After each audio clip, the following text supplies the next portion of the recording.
para bapak dan ibu sekalian di subuh hari ini untuk bersilaturahim dan juga sama-sama kembali mempelajari ilmu-ilmu tentang keislaman yang mungkin biasanya diisi dengan tahsin ya bersama Ustaz Yedi. Kali ini insya Allah saya hadir di sini untuk menyampaikan tentang materi Sirah Nabawiyah. Mungkin sedikit perkenalan dulu ya, nama saya Muhammad Atim. Tentu tidak seperti yang tadi disampaikan Ustaz Yedi ya, saya masih banyak kekurangan, hanya ingin berusaha mengamalkan dan menjalankan amanah ilmu. Karena saya pernah pesantren ya sanawiyah di Karawang. Saya asli dari Karawang sebetulnya. Ya, kemudian mu'alimin di pesantren di Garut. Itu pesantren Ustaz Aceh Zakaria ya rahimahullah. Lalu kemudian melanjutkan kuliah ke Lipia Jakarta. Dan kesibukan tinggal di Cimahi ya, dekat di Kamarung ya, tetangga ya, dekat ya. Saya mengajar juga di pesantren ya, di beberapa pesantren dan juga mengisi kajian-kajian kajian akidah ya. Untuk akidah ini alhamdulillah baru kemarin menerbitkan buku ya, buku akidah yang berisi tentang pokok-pokok akidah Ahlussunnah. Ya, lalu kajian fikih juga ya bersama Ustaz Yedi juga, dan juga kajian-kajian ilmu syar'i yang lain dan juga bahasa Arab. Intinya ingin mengajak pada umat ini paling tidak memahami dasar-dasar ilmu-ilmu syariat gitu ya, dan menggalinya dari sumber ya Quran dan Sunnah dan kitab para ulama ya, kitab para ulama. Karena memang saat ini banyak dalam tanda kutip pembodohan lah gitu ya. Jadi umat itu dibiarkan bodoh ya, jangan kamu pelajari langsung ke Quran dan Sunnah. Justru kan kita disuruh untuk belajar Quran dan Sunnah. Kenapa dilarang? Ya, jadi hanya manut pada kiai-kiai saja tanpa dijelaskan dalilnya seperti apa. Nah, ini banyak terjadi kekacauan dalam memahami agama Islam. Untuk itulah yang mendorong saya untuk terus menggali ilmu dan berusaha untuk menyebarkan ilmu. Nah, di antaranya tentang ilmu Sirah Nabawiyah. Ya, ini ditulisnya sirah ya, tapi dibacanya sirah ya. Ya, dibacanya sirah di dalam bahasa Arab. Sirah itu artinya perjalanan hidup. Jadi kalau Sirah Nabawiyah ya artinya perjalanan hidup Nabi ya sallallahu alaihi wasallam. Ini ilmu yang sangat penting sekali untuk kita ketahui ya. Nanti ada beberapa alasan ya kenapa kita harus belajar sirah ya, pentingnya belajar sirah. Dan bahkan hari ini hampir mulai ditinggalkan anak-anak kita, bahkan tidak mengenal Nabi gitu. Ya, kurang mengenal Nabi Muhammad SAW. Nah, untuk itu di kajian kali ini mudah-mudahan bisa membangkitkan kembali ya kita untuk mempelajari ya sirah Nabi Muhammad, dan juga mengajak bahkan memprogramkan ya anak-anak kita ya untuk mengenal lebih dekat kepada Nabi Muhammad. Jadi butir-butir perjalanan hidup Rasulullah Shallallahu Alaihi Wasallam.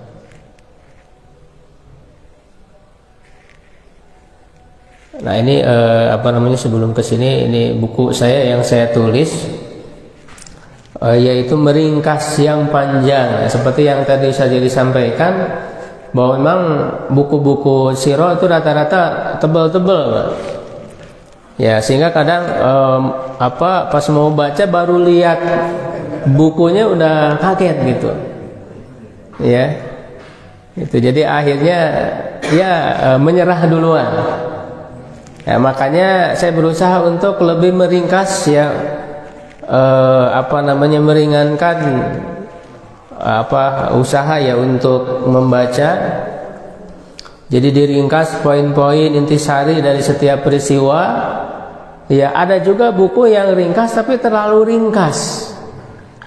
Gitu ya, seperti misalnya yang biasa dipakai di pesantren ada namanya Nurul Yakin.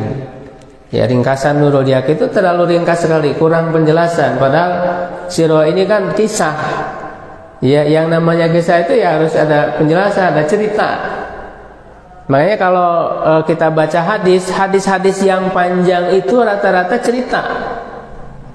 Ya, kalau Bapak Ibu baca kitab hadis Riyadhus Shalihin kan panjang-panjang. Nah, yang panjang itu biasanya cerita. Jadi cerita ini ya harus agak lengkap gitu ya ceritanya supaya lebih memahami. Nah, sehingga tidak terlalu ringkas ya, agak ceritanya agak dilengkapi. Poin-poin penting dari sirah Nabi Muhammad SAW itu ditampilkan di sini ya. Dalam setiap peristiwanya ya. Kemudian juga memberikan judul pada setiap peristiwa dan dikasih poin-poin judul ini membahas apa, sehingga satu poin pembahasan itu tidak terlalu panjang. Karena nanti beralih lagi ke poin yang lain gitu. Ya, supaya bisa menangkap pelajaran. Karena ketika kita membaca kisah Nabi Muhammad, ya itu kan lebih penting juga untuk mengambil pelajarannya gitu ya buat kita. Kemudian merangkaikan peristiwa sesuai waktu ya atau tahun kejadiannya, menghubungkan dengan ayat atau syariat yang turun. Nah, ini juga menjadi perhatian di buku saya ini. Jadi menghubungkan peristiwa ya yang terjadi dalam kehidupan Nabi Muhammad dengan ayat yang turun, karena ini sangat penting sekali. Jadi ketika ayat itu turun, apa yang dilakukan oleh Nabi, walaupun tentu secara ringkas ya.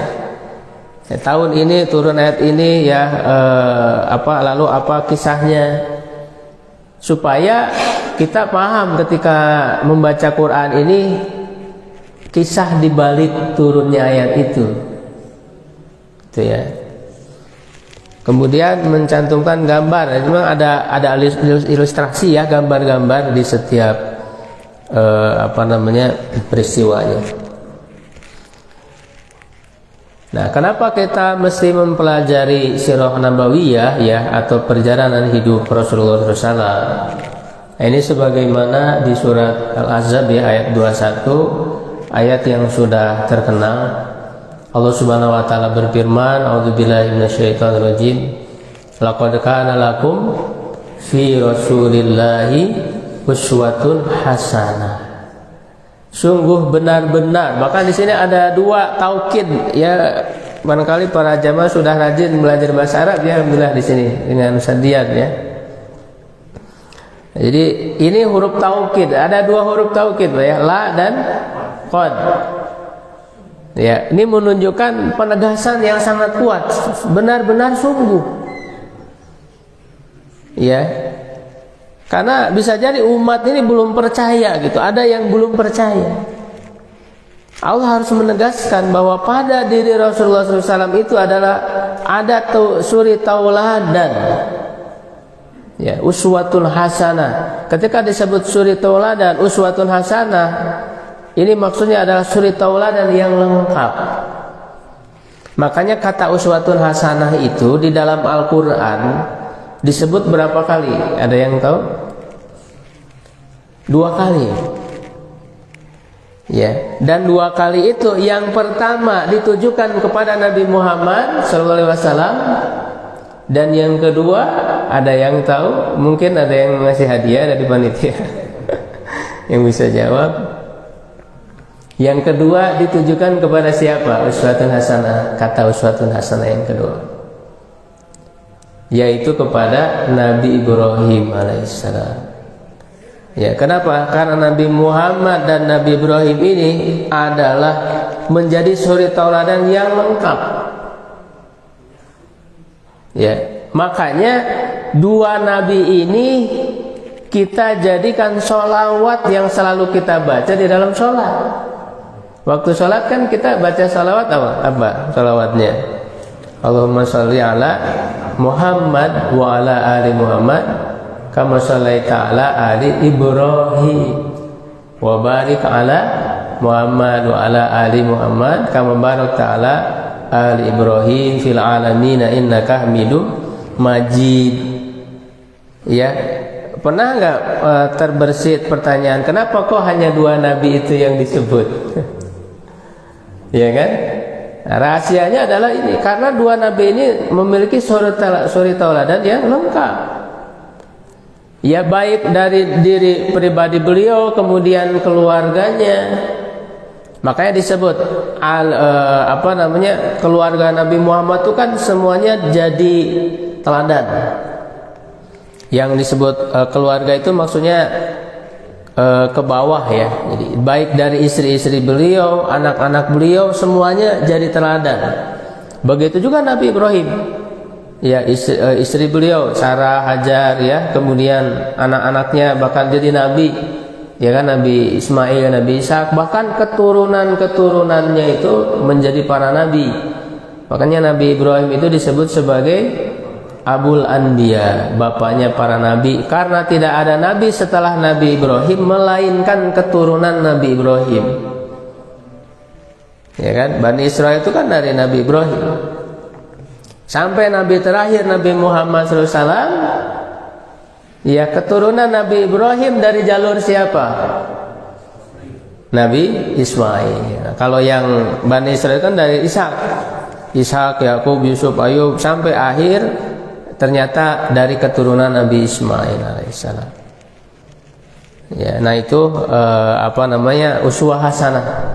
Ya, suri tauladan. Jadi dalam berbagai sisinya kehidupan Nabi Muhammad SAW itu jadi teladan. Ya, sehingga bisa diteladani oleh siapapun. Beliau teladan sebagai suami, ya kan, dari istri-istrinya yang sudah menjadi suami atau lagi gitu ya. Nah, itu kan bisa mencontoh kepada Nabi Muhammad sebagai suami. Beliau dari sisi sebagai ayah, ya kan, teladan sebagai ayah. Dari sisi sebagai kakek terhadap cucu-cucunya, Rasul kan punya cucu. Ya, Hasan Hussein, bagaimana beliau memperlakukan cucu beliau ya dengan sangat luar biasa. Ya, apalagi di sini sudah banyak ya yang sudah menjadi kakek ya. Dan juga nenek ya, tentunya mencontoh ya kepada Rasulullah dan istri-istri beliau. Itu juga menjadi teladan. Ya, dari sisi beliau sebagai pemimpin negara, ya, dari sisi beliau sebagai panglima perang, sebagai hakim dan sebagainya, banyak sekali dimensi dari pribadi Nabi Muhammad SAW dan semuanya menjadi teladan. Ya, bahkan misalnya ya, bagi laki-laki yang memiliki satu istri, setia pada satu istri, ya, Rasul juga menjadi teladan. Kenapa? Karena ketika menikah dengan Khadijah itu kan tidak pernah menikah lagi dengan yang lain, setia dengan Khadijah. Itu juga bisa dicontoh teladan bagi yang memang suami yang mau setia kepada satu istri. Ya, atau juga berpoligami karena itu dihalalkan. Ya, Rasul juga menjadi teladan bagaimana bersikap kepada istri-istrinya. Ya, walaupun tentu istri Rasulullah SAW juga manusia yang punya rasa cemburu dan sebagainya. Ya, tapi kalau ditawari untuk bercerai, mereka tidak mau. Ya, kenapa? Nah, ini rahasianya ya para bapak mungkin ya, kalau ingin meluluhkan hati istrinya. Ya, jadi Rasulullah itu menjadi lelaki yang di mata istri itu tidak tertandingi. Kalau suami sudah menjadi yang terbaik bagi istrinya, itu sudah dilepaskan. ya oleh istri itu. Nah itu Rasulullah SAW itu tidak ada tandingannya. Ya, jadi intinya dalam berbagai segi kehidupan beliau itu semua menjadi teladan yang harus kita gali, yang harus kita kaji, ya. Sehingga kehidupan Rasulullah itu ibarat samudra yang luas yang tidak akan pernah habis untuk digali. Ya, kisah-kisahnya, pelajaran-pelajarannya dari dulu sampai sekarang itu terus ditulis ya tentang sirah Nabi Muhammad SAW itu tidak pernah selesai untuk digali. Ya, nah kemudian ya kita lanjut dulu sebagai bukti syahadat dan cinta kita kepada Rasul. Ya, jadi ketika kita sekarang membahas sirah Nabi, ya mungkin ya dari Bapak Ibu sekalian tentu pernah ya membaca ataupun mempelajari sirah Nabi. Ya, tetapi kita tidak pernah bosan. Kenapa? Karena kita mencintai Rasulullah. Kalau orang cinta itu kan nggak pernah bosan, ya kan? Walaupun misalnya ngobrolnya itu aja gitu ya, karena kita suka, karena kita senang kepada dia. Yang penting kan ada kebersamaannya. Jadi kita mendengar kisah Nabi Muhammad itu nggak pernah bosan karena kita punya rasa cinta kepada Rasulullah SAW. Ya, bahkan tadi pelajarannya tidak pernah habis untuk digali. Ya. Kemudian juga Rasulullah adalah teladan yang sempurna ya, tadi sudah dibahas. Yang ketiga, memahami Al-Qur'an, tafsir ya, kondisi ketika turun, peristiwa yang melatar belakangi yang disebut asbabun nuzul ya, dan pengamalan petunjuknya. Nah, jadi orang tidak bisa memahami Quran secara utuh kalau tidak memahami sirah Nabi. Ya, karena ayat-ayat itu dibaliknya ada kisah, ada sejarah, sehingga orang akan paham ya dengan maksud yang diinginkan oleh ayat itu kalau dia tahu ya tentang sejarah hidup Nabi Muhammad SAW. Karena turunnya Al-Quran ini kan tidak secara sekaligus ya, tetapi secara berangsur-angsur. Selama berapa lama? 23 tahun. Nah itu kan sesuai dengan ada dua periode ya, itu periode Mekah dan periode Madinah. Nah di Mekah itu berapa tahun? 13, dan di Madinah selama 10 tahun. Nah itu kan turun, maka kita harus tahu turunnya ayat ini ketika dalam peristiwa apa, gitu ya, sehingga kita lebih paham dan tahu bagaimana cara mengamalkan ayat itu seperti yang dicontohkan oleh Rasulullah SAW. Karena yang dilakukan oleh Rasulullah SAW itu tidak ada lain, semuanya mengamalkan Al-Quran. Makanya ketika Aisyah ditanya, wahai Aisyah, kaifa kana khuluqu Rasulillah sallallahu alaihi wasallam? Bagaimana akhlak Rasulullah itu? Jawab Aisyah apa? Kana khuluquhul Quran. Akhlaknya adalah Al-Quran. Artinya mengamalkan Al-Quran. Jadi kalau kita ingin tahu bagaimana cara pengamalan Quran, yang ada pada diri Nabi Muhammad sallallahu alaihi wasallam. Makanya tidak akan lengkap kalau kita tidak memahami bahkan menguasai keseluruhan kehidupan Rasulullah SAW. Nah, berikutnya merinci ya pengamalan Islam tadi ya secara keseluruhan. Kisah yang harus ditanamkan sejak kecil. Nah, jadi sirah Nabi ini menjadi ilmu yang penting dan bahkan paling awal yang harus diajarkan. Ya, bahkan dia menjadi cara menanamkan akidah kepada anak, menanamkan iman kepada anak dengan menceritakan kisah Nabi Muhammad. Ya, di samping dengan kisah nabi-nabi yang lain. Ya. Nah, inilah yang mulai hilang di kita. Ya, jadi anak-anak kita belum diajarkan sirah Nabi. Ya, padahal sebelum anak itu mengetahui cerita-cerita yang lain ya, apalagi cerita kartun ya, film-film dan sebagainya. Karena kisah ini sangat kuat di dalam membentuk karakter. Karena menjadi inspirasi. Ya, jadi model gitu ya, terbayang gitu di pikirannya Ya, sehingga itu akan menginspirasi perilakunya. Makanya sebelum anak kita tahu tentang tokoh-tokoh kartun, ya, tokoh-tokoh film dan sebagainya, kenalkan dulu tentang Nabi Muhammad. Apalagi Nabi Muhammad ini kan manusia yang paling hebat. Dari kehebatan-kehebatan itu akan menimbulkan rasa kagum kepada Nabi, akan menimbulkan rasa cinta. Ketika seorang anak sudah memiliki rasa cinta kepada Nabi Muhammad, sudah memiliki rasa kagum, itu di situ sudah muncul keimanannya, ya, dan itu menjadi benteng bagi akhlaknya. Kita sebagai orang tua udah nggak repot lagi, Pak.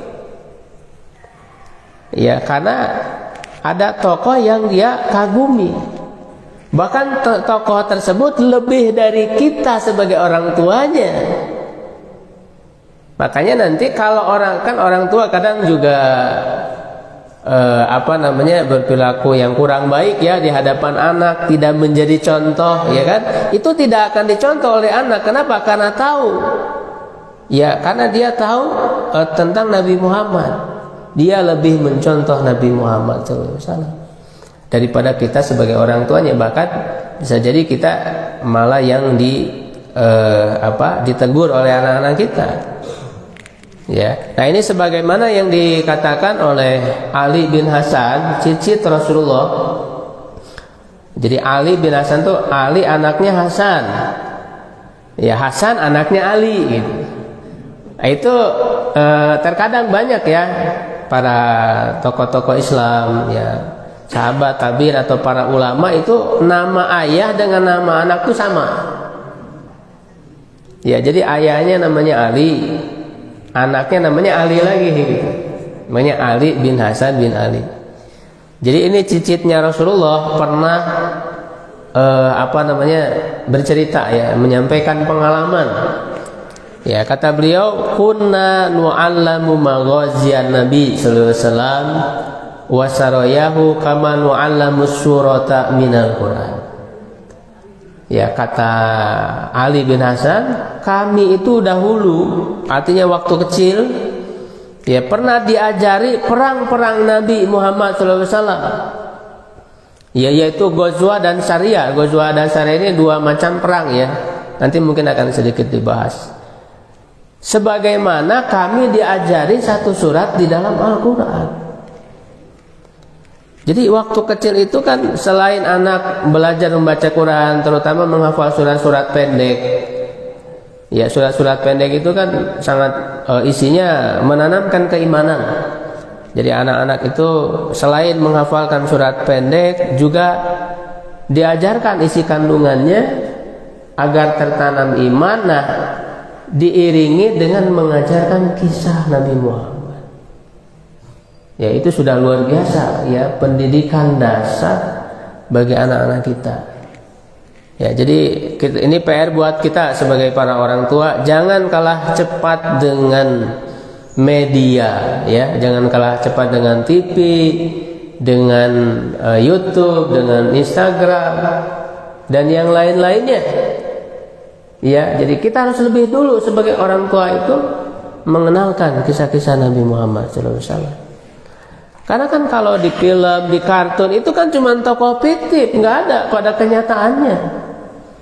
Ya, tapi kalau kisah Nabi Muhammad itu kehebatannya nyata. Bahkan dengan para sahabatnya juga yang hasil didikan Nabi itu sangat luar biasa kisah-kisahnya. Ya, sangat luar biasa. Ya, para sahabat tuh punya keistimewaan. Nah, itu perlu dikenalkan, ya, karena hari ini kan krisis keteladanan. Krisis keteladanan. Ya, baik. Nah, mungkin untuk bedah buku ini kalau dibedah semua ya panjang, ya. Mungkin bisa sehari juga nggak cukup. Nah, jadi mungkin akan disampaikan secara ringkas saja gambaran umumnya, ya, tentang kehidupan Nabi Muhammad, ya, kesimpulan, ya, dari keseluruhan hidup Nabi Muhammad, sehingga bisa kita bagi, ya, kepada fase kehidupan beliau supaya lebih mudah untuk memahami ya. Nah, paling tidak dalam kehidupan beliau itu ada 5 fase ya. Kalau dibagi ada 5 fase ya. Usia beliau itu kan hanya 63 tahun. Mungkin dengan para bapak di sini jauh lebih singkat dari bapak di sini. Ada yang lebih dari 63, Pak? Tidak ada ya. Jadi Nabi Muhammad hanya 63 tahun. Dan memang rata-rata usia umat Nabi Muhammad itu segitu. Rasul pernah mengatakan umru ummati baina sittina wa sab'in. Umur umatku itu antara 60 sampai 70. Jadi kalau ada yang lebih itu bonus. Dikasih bonus sama Allah. Ya.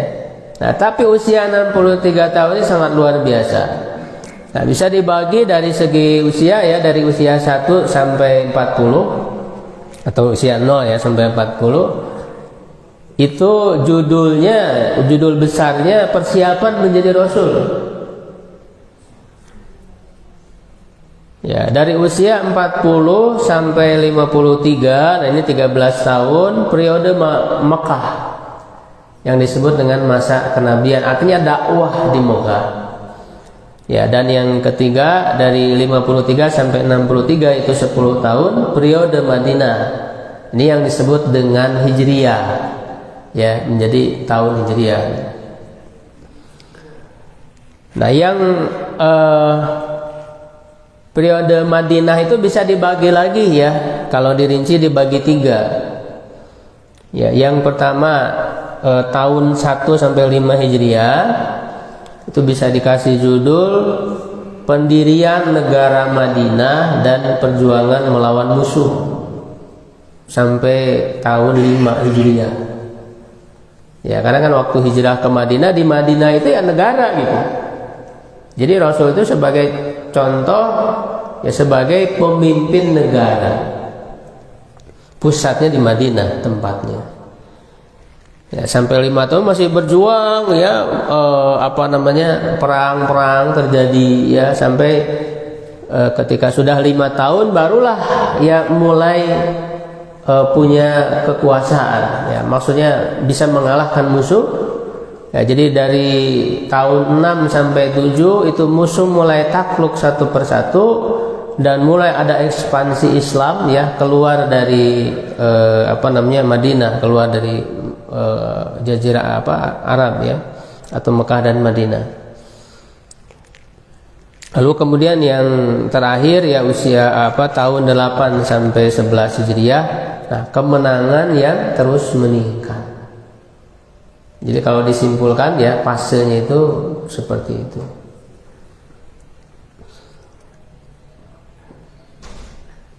Nah, kita harus tahu episode-episode ya dari kehidupan Rasul, karena tidak semuanya diceritakan ya.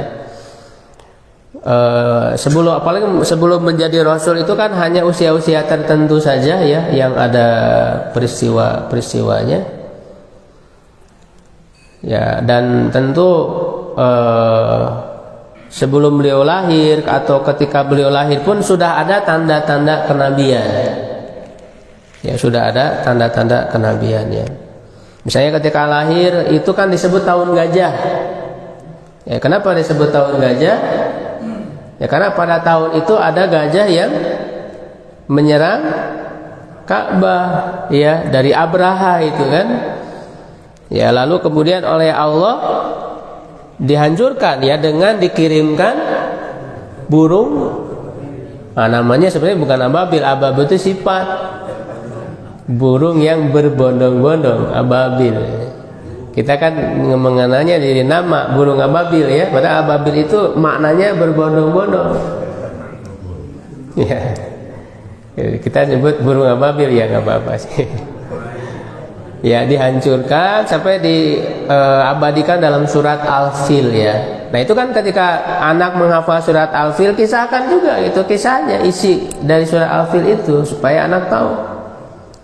Ya.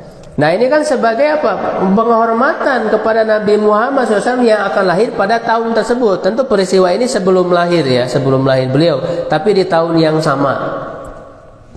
Ya, kenapa disebut pakai tahun gajah? Karena pada saat itu belum ada penentuan tahun, perhitungan tahun. Sehingga tahun itu disebut ya dengan peristiwa-peristiwa yang terjadi di tahun itu gitu. Jadi belum ada perhitungan tahun berapa pada saat itu. Ya. Lalu kemudian beliau lahir ya disusui, ada 3 wanita ya, ada ibunya, kemudian Suwaibah al-Aslamiyah, ada kemudian yang dikenal dengan Halimatus Sa'diyah ya. Nah, jadi kalau kita perhatikan setiap perjalanan hidup sejak kecil beliau sampai nanti usia 40, semuanya adalah dipersiapkan oleh Allah Subhanahu wa taala untuk menjadi rasul dari semua sisinya. Ya, bahkan Rasul mendapatkan ASI, air susu. Ya, kenapa harus disusui oleh Halimatus Sa'diyah yang tempatnya ada di pelosok? Ya, ada di Arab Gunung. Karena air susu yang ada di Arab Gunung itu masih bersih, masih steril. Sedangkan di Mekah itu kan kota. Ya, orang kan banyak dari mana-mana ke situ. Ya, sehingga khawatir tercemar. Nah, makanya ini penting mempersiapkan anak itu dari mulai ASI-nya, memberikan ASI, ya kan, karena akan sangat berpengaruh. Kemudian di kampung Bani Sa'ad itu juga bahasanya masih terjaga, masih fasih. Nah, ini dari segi bahasa dipersiapkan Nabi Muhammad itu.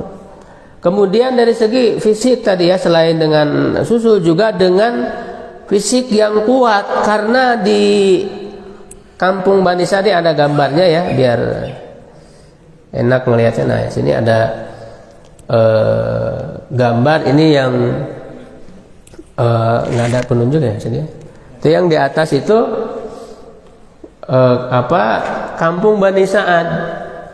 Sampai hari ini masih seperti itu kondisinya, bebatuan. Ya, jadi Nabi Muhammad di kampung Bani Sa'ad itu dengan kondisi alam yang seperti itu, ya alam yang bersih. Kemudian juga beliau berjalan berlari-larian ya di tempat yang naik turun terjal, itu kan melatih fisik. Jadi perlu anak itu sejak kecil dikuatkan fisiknya. Jangan sampai anak-anak kita sekarang cuma duduk di depan laptop, di depan gadgetnya ya, main game. Ini tidak baik ya untuk kesehatan fisik. Jadi Nabi Muhammad dari segi kesehatan fisik itu sudah dipersiapkan oleh Allah di kampung Bani Sa'ad itu. Ya. Kemudian ada titik. Oh iya. Nah, ini kan tempat lahirnya Nabi Muhammad ya. Ini tempat lahir. Ini nanti kuburan ibunya. Ya, kuburan ibu Nabi Muhammad itu Aminah. Ya. Nah, kemudian juga dari segi apa? Dari segi mental. Ya, dari segi mental juga dipersiapkan oleh Allah Subhanahu wa taala.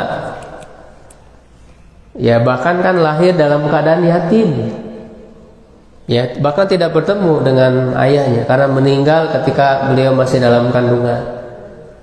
Ya.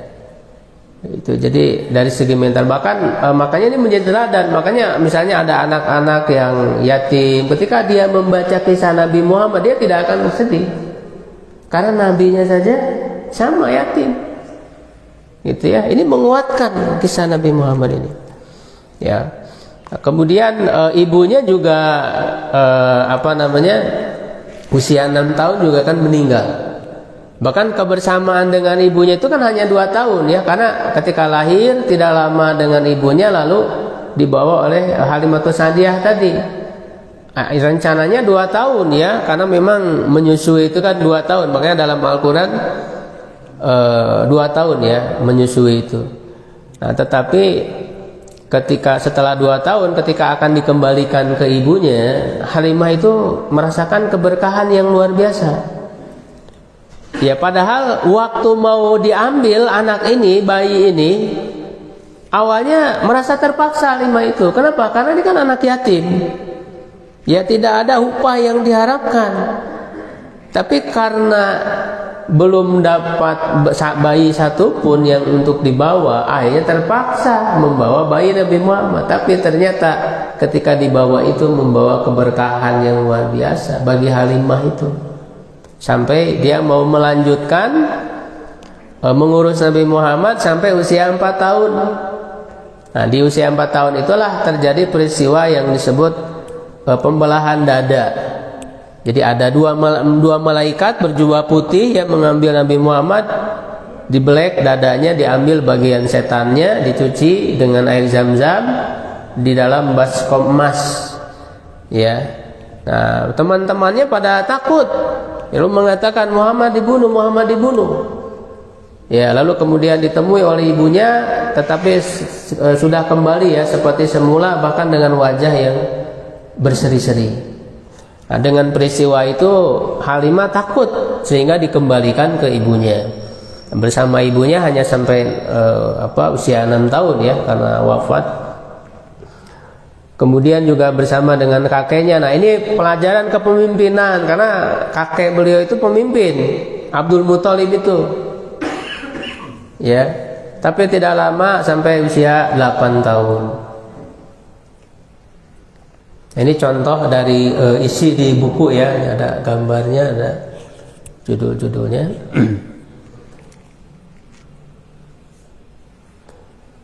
Ya, kemudian usia 12 tahun, nah ini sudah perjalanan ke luar negeri. Nah, ini penting ya, agar anak mengetahui. Bukan istilahnya jangan seperti katak dalam tempurung, jadi harus tahu dunia luar gitu.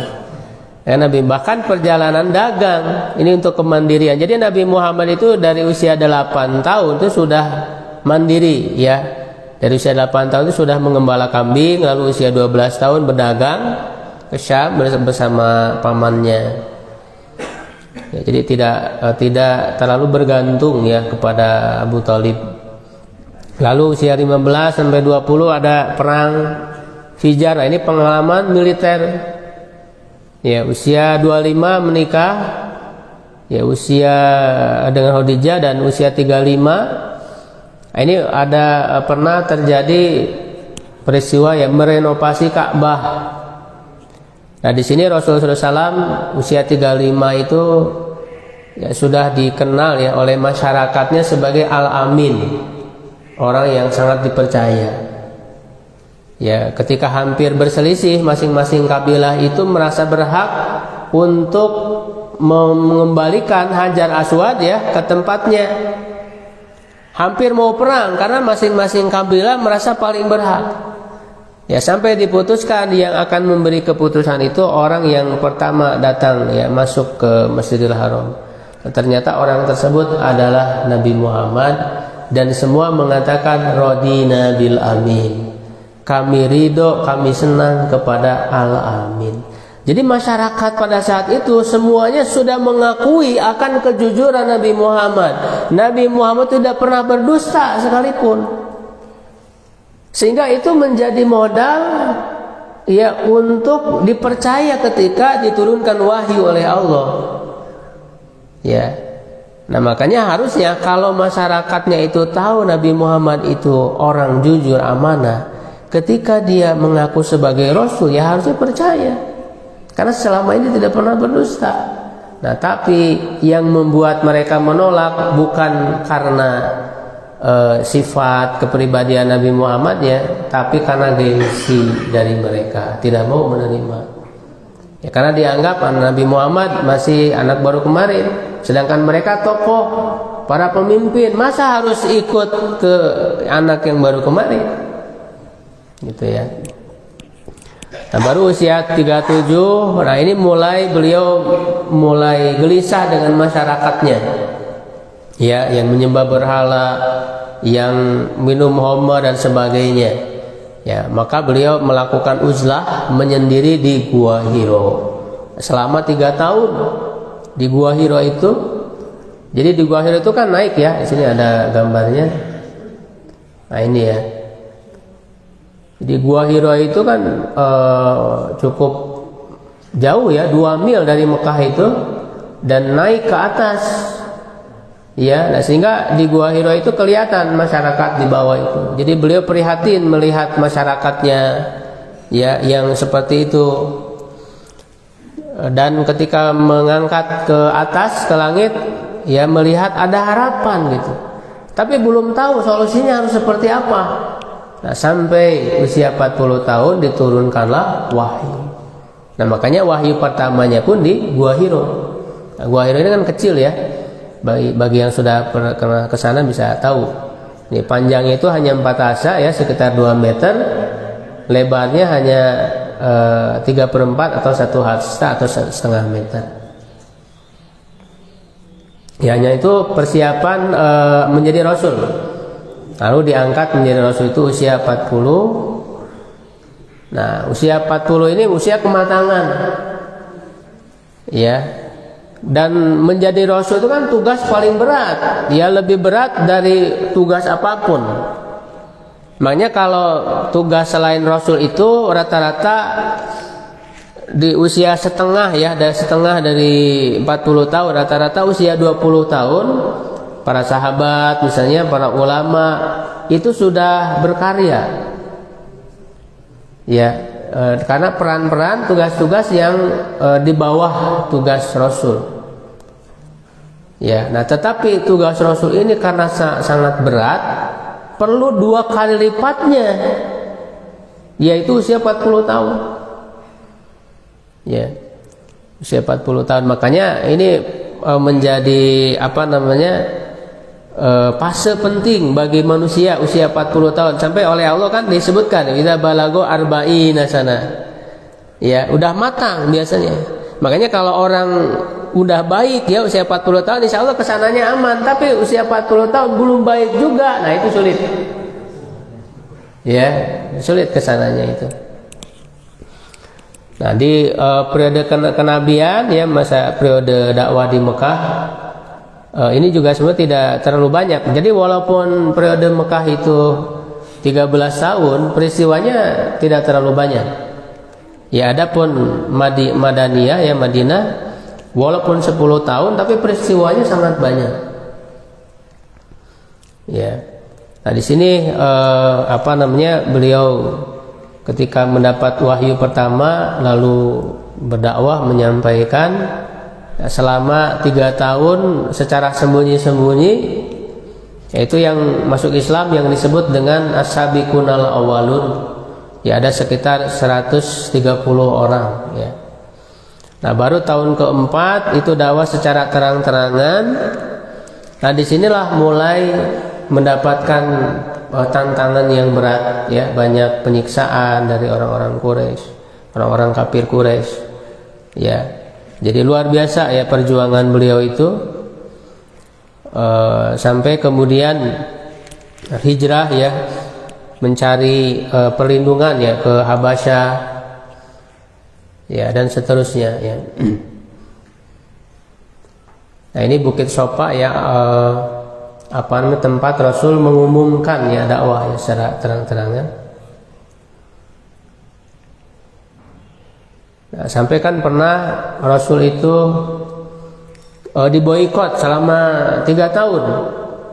Ya, artinya tidak boleh berhubungan dengan Nabi Muhammad ya, dan keluarganya. Ya, tidak boleh jual beli, tidak boleh menikah, tidak boleh melakukan transaksi dan sebagainya. Ya, ini luar biasa. Hanya tinggal di Syi'ib. Syi'ib itu lembah. Nah, ini sekarang seperti ini ya, lembah Syi'ib Abu Thalib, di mana kemudian sampai kehabisan makanan ya, sampai makan dedaunan selama 3 tahun itu. Dari tahun 7 kenabian sampai 10. Nah, setelah tahun 10 kenabian, justru tahun 10 itu menjadi tahun kesedihan. Ya, kenapa? Karena meninggalnya istrinya yang selama ini sangat membantu beliau, Khadijah, lalu meninggal Abu Thalib, pamannya yang selalu membela. Ya, walaupun kan ternyata di akhir hayatnya tidak sampai masuk Islam. Karena hidayah itu memang rahasia Allah ya. Makanya Abu Thalib itu menjadi orang yang paling ringan siksanya di neraka, karena memang selalu membela Nabi.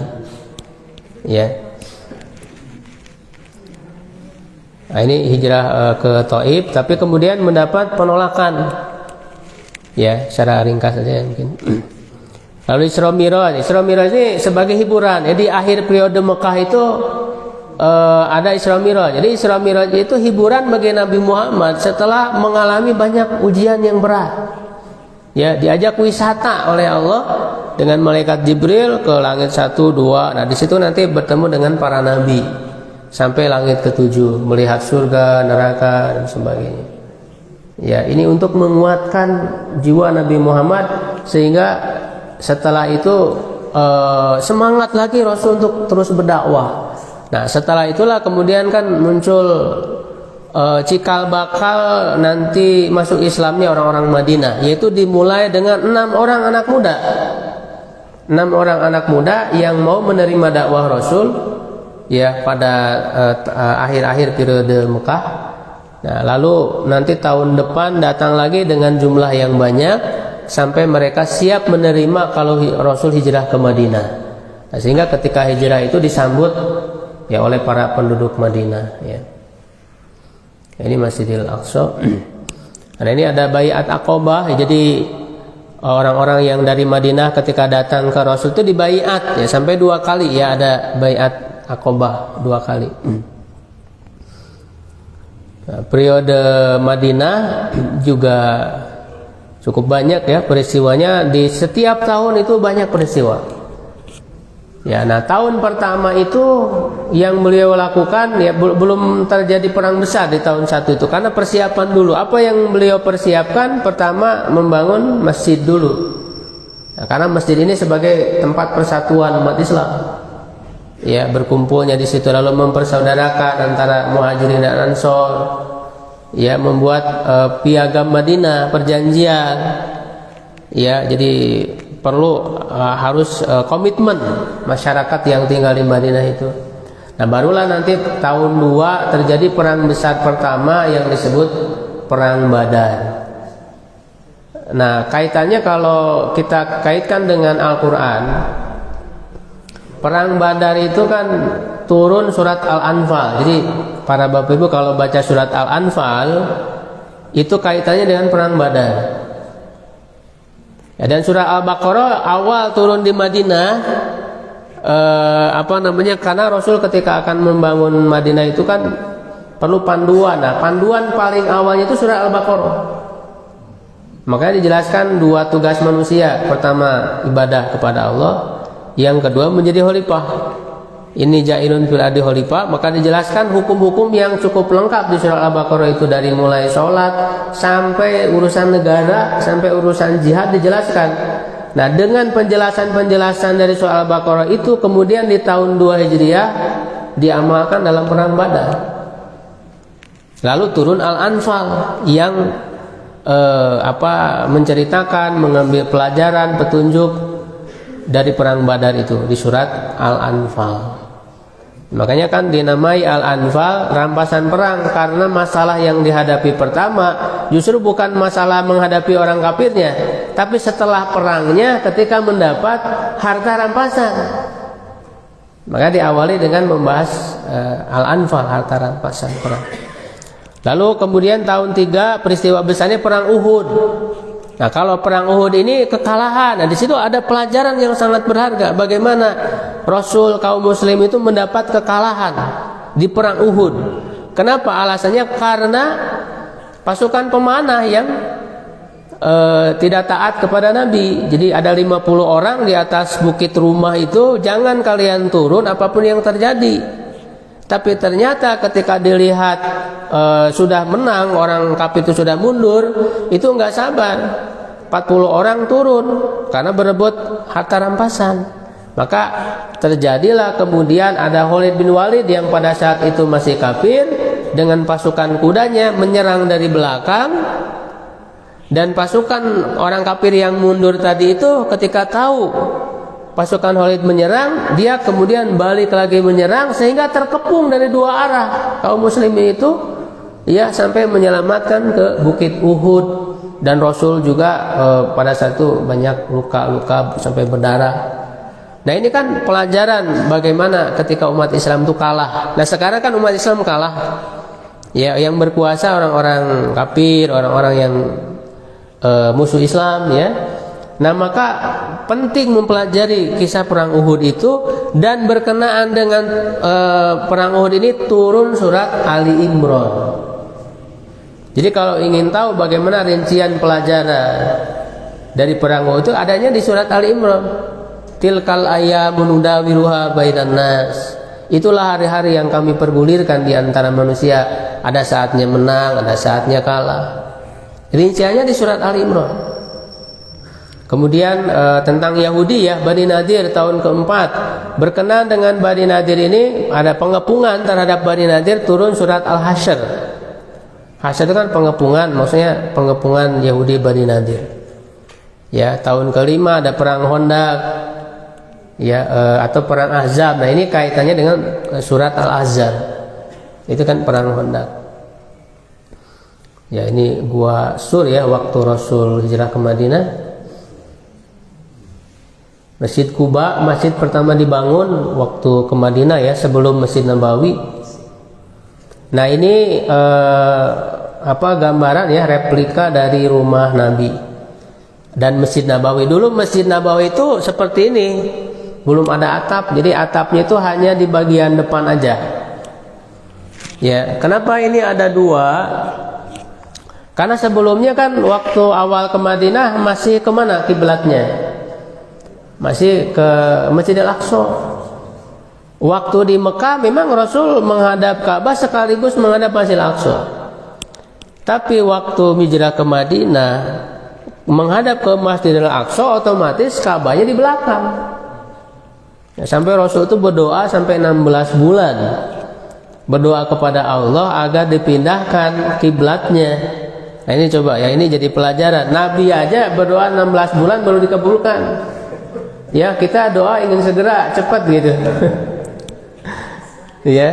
Nah, baru dikabulkan dengan turun surah Al-Baqarah yang juz 2 itu ya, saya qulu sufaha ya.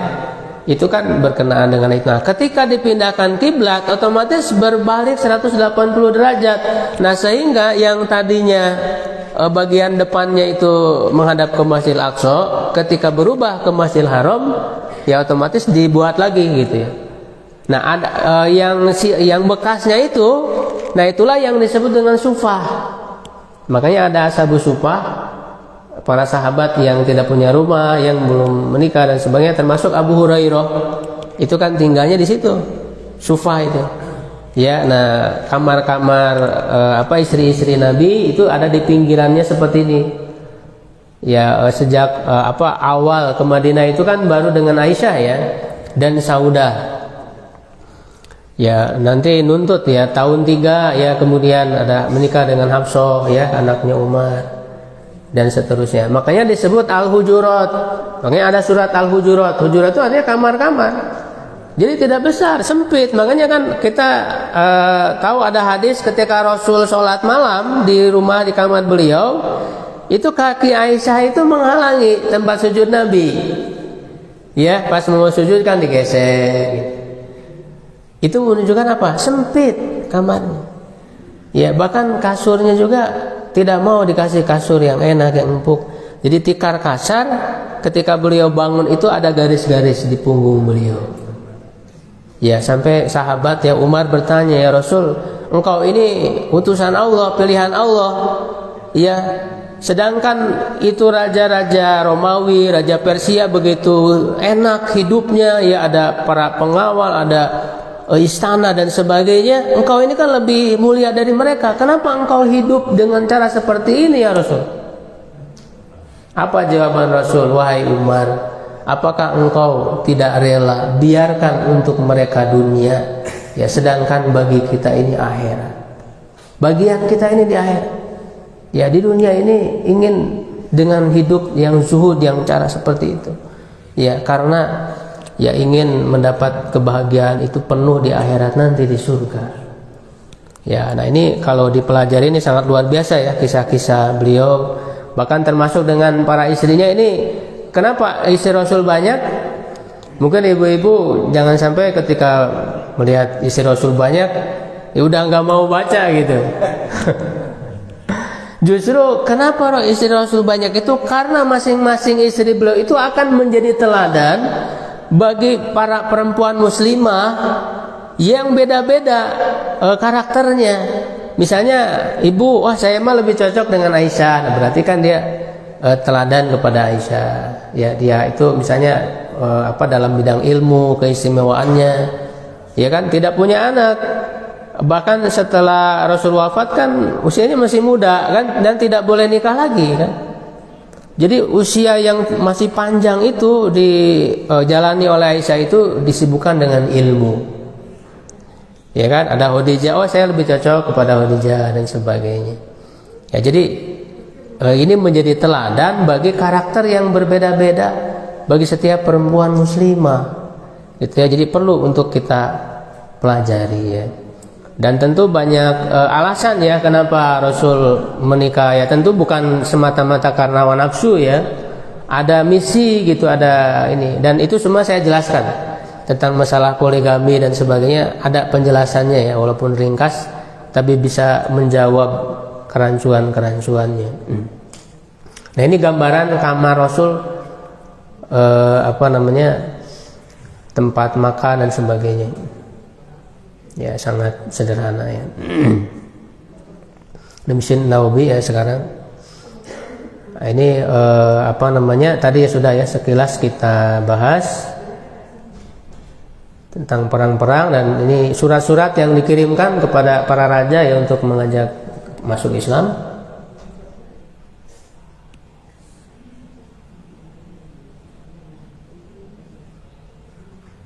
Nah, di akhir itu tahun 11 Hijriah itu adalah hari-hari akhir ya bagi Nabi SAW, karena tahun 11 itu tidak lama, hanya Muharram, Safar, Rabiul Awal Rasul meninggal.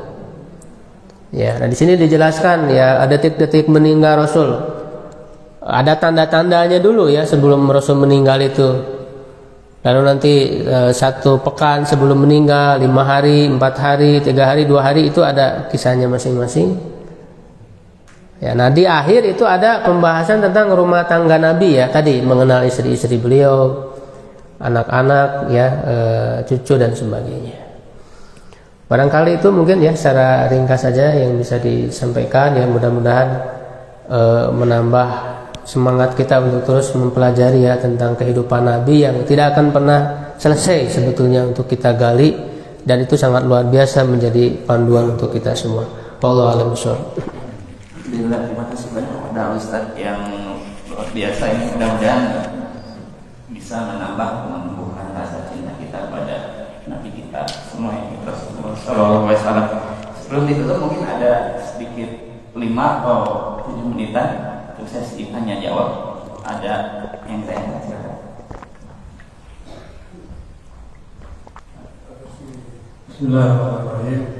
Ustaz, tadi kan kita lihat bahwa ternyata piagam Madinah itu disiapkan pada tahun pertama Hijriah atau tahun pertama di Madinah. Kemudian saya menduga, melihat ada hubungannya dengan pengalaman Rasulullah ketika berumur 20 tahun. Beliau ikut terlibat dalam perang dan diplomasi militer yang disebut tadi Hilful Fudul. Saya pikir itu pasti sangat berpengaruh ketika membangun piagam Madinah itu. Nah, piagam Madinah itu kan hakikatnya adalah bagaimana membangun masyarakat sehingga semua pihak menjadi senang, kan begitu ya. Nah, tapi yang jadi pertanyaan justru, dan ini mohon maaf bukan bermaksud mewakili orang-orang yang anti kepada Islam, tapi memang saya membaca kenapa mereka kemudian skeptis melihat bahwa setelah itu terjadi banyak perang. Nah, ini bagaimana penjelasannya? Gitu. Nah, satu sisi sudah dibangun kesepakatan yang demikian bagus harusnya, pastinya pasti yang terbaik, tapi kemudian terjadi perang-perang setelahnya. Terima kasih. Langsung dijawab atau ditampung dulu, Ustaz? Langsung ya. Nah, jadi memang Islam itu ya sebagaimana dicontohkan oleh Nabi lebih mendahulukan perdamaian dari perang. Karena perang itu bukan tujuan. ya dia adalah wasilah saja. Ya, nah makanya Rasul itu tadi sudah dari sejak usia 15 sampai 20 tahun sudah tahu yang namanya perang, sudah mengalami perang tadi ya, perang Fijar, dan di akhirnya itu setelah perang Fijar itu ada perjanjian damai yang disebut dengan Hilful Fudul. Ya, jadi Rasul sudah tahu itu, dan tentu tadi berpengaruh ya itu sebagai pengalaman beliau bagaimana bisa mengajak masyarakat itu berdamai. Nah, kenapa terjadi perang? Nah, itu terpaksa karena bukan Rasul yang memulai perang, bukan kaum muslimin yang memulai perang, maka kita perlu membaca sejarahnya. Ya, di mana para musuh-musuh ini mereka tidak tahu bahasa perdamaian, taunya bahasa perang. Makanya waktu Rasul hijrah ke Madinah itu permusuhan dari kafir Quraisy itu kan tidak berhenti. Ya, sampai mengirimkan utusan mengancam sewaktu-waktu akan datang untuk menyerang kalian, menghabisi kalian. Sampai Rasul tidak merasa aman, memohon para sahabat untuk menjaga rumah beliau.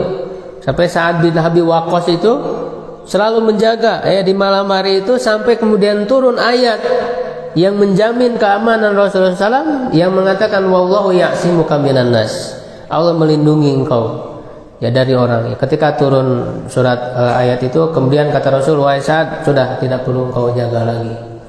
Ya, jadi ketika hijrah ke Madinah itu bukan berhenti, terus ya sampai kemudian terjadi perang. Nah, ketika dalam perang Badar itu kan ada pasukan dagang. Kenapa kemudian dicegat? Nah, kalau orang sekilas melihat seakan-akan kaum muslimin kok menghadang orang mau dagang, bahkan merampas. Tidak, ini masih dalam kondisi perang. Karena harta-harta kaum muslimin yang ada di Mekah itu dirampas oleh orang-orang kafir Quraisy, sehingga wajar dalam kondisi perang itu ya untuk mengambil. Makanya dihalalkan untuk Nabi Muhammad dan umatnya harta rampasan perang.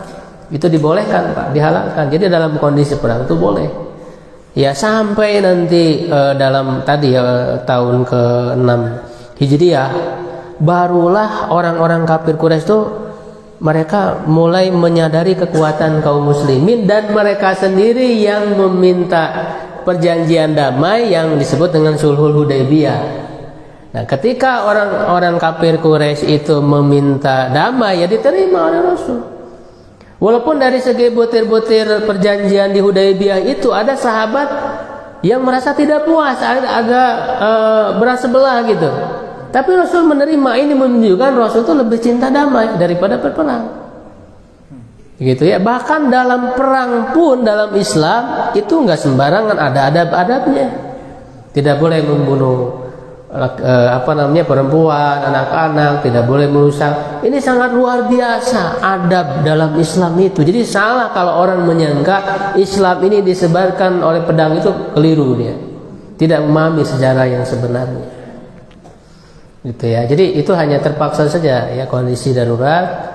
Ya, makanya buktinya Indonesia ini membuktikan bahwa Islam tidak selamanya disebarkan dengan perang, dengan pedang ya. Di Indonesia kan tidak disebarkan dengan perang, sudah dengan cara damai masuknya Islam ke Indonesia, begitu ya. Jadi itu diantara buktinya ya. Barangkali ada yang lain. Ada satu atau dua lagi, dua cukup, atau ini terakhir mungkin satu. Di sini kan tulisannya sirah. Ini kita harus tahu juga, kira-kira kita sering mengenal juga istilah tarikh. Ya. Apa bedanya sirah dengan tarikh? Tarikh itu artinya sejarah, atau kadang diartikan tanggal ya, tarikh sekian, tanggal sekian. Ya, jadi kalau tarikh itu sejarah dan dia lebih umum.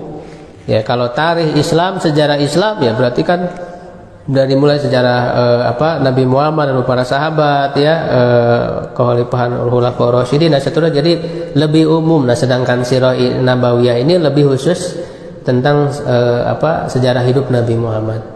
Jadi lebih khusus sirah itu ya. Alhamdulillah. Itu barangkali ada penutup. Iya, cukup aja mungkin. Alhamdulillah. Terima kasih banyak kepada Ustaz, dan mudah-mudahan ini menjadi ilmu yang bermanfaat, dan mudah-mudahan juga menumbuhkan rasa cinta kita pada baginda Nabi SAW. Sebelum ditutup, Ustaz membawa buku berapa ini? Sini 20 kan. Ada 20 kan. Jadi emang cetak 400.000 eksemplar, saya tinggal 20 lagi dan beberapa sudah pesan 17, berarti ada sisa 3. Masih ada di penerbit sekitar 20. Ada 20-an lagi di penerbit. Jadi emang sedikit lagi stoknya. Bagi Bapak Ibu nanti yang sudah memesan, insya Allah nanti transaksinya di luar ya.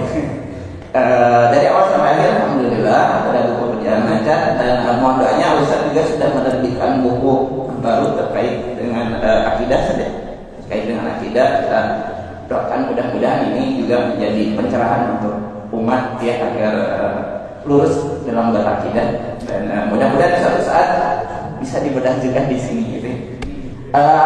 Dari awal sampai akhir alhamdulillah kita berjalan lancar. Terima kasih atas segala perhatiannya dan mengingatkan Bunten mewakili Pak Dadang jam 8:30 ada kajian bersama Ustazah Devi di sini. Mudah-mudahan bisa menghadiri kembali. Ditutup dengan doa subhanaka Allahumma wa bihamdika asyhadu an la ilaha illa anta astaghfiruka wa atubu ilaik. Wassalamualaikum warahmatullahi wabarakatuh.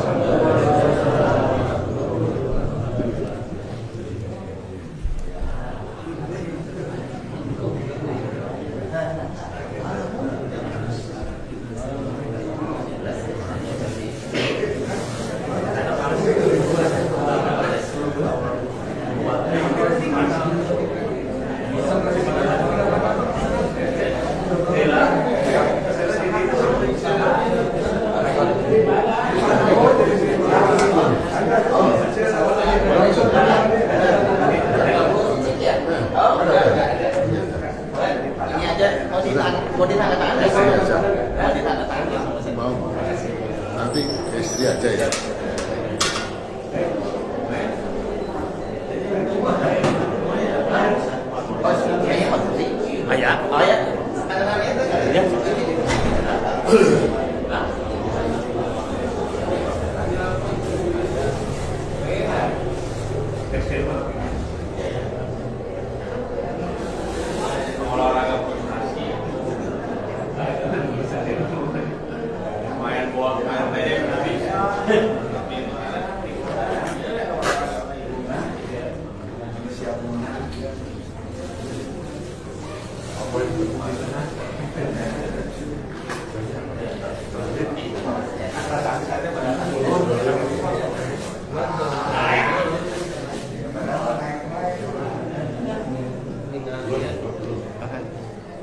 Kesempatan biasa ya. Ayo, berikut, mohon. Ada itu.